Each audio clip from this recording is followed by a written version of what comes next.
6 persone sono state arrestate dai carabinieri di Castrovillari per spaccio di sostanze stupefacenti. I fermi sono stati effettuati tra i comuni di Cassano allo Ionio, Mormanno, Morano e Civita. Scoperta una fitta rete di spaccio di eroina e cocaina che, partendo dalla nota piazza di Cassano, arrivava fino ai piccoli borghi del Pollino. Uno dei punti di incontro dei giovani nella duplice veste di assuntori e spacciatori era proprio il faro di Mormanno, caratteristico monumento del paese che dà il nome all'operazione.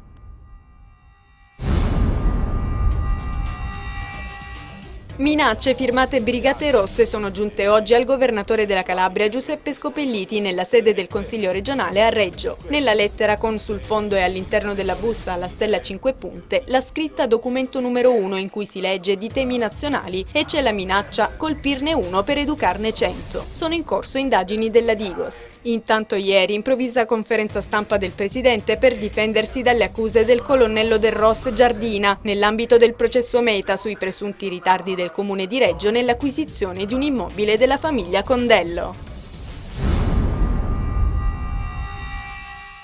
Frane, esondazioni di torrenti, scuole chiuse e abitazioni evacuate, l'immagine della Calabria messa in ginocchio dal maltempo che da ore ormai imperversa su tutta la regione. La pioggia intensa e il vento forte si stanno abbattendo da lunedì su tutto il territorio regionale, forti disagi nel Catanzarese e nel Regino e anche alla viabilità del Crotonese. Sono 3 gli smottamenti registrati solo a Strongoli, che è rimasta di fatto isolata. 3 case sono state evacuate a Papanice e strada principale interrotta da Priglianello. L'allerta meteo è stata prorogata fino alle 12 di domani.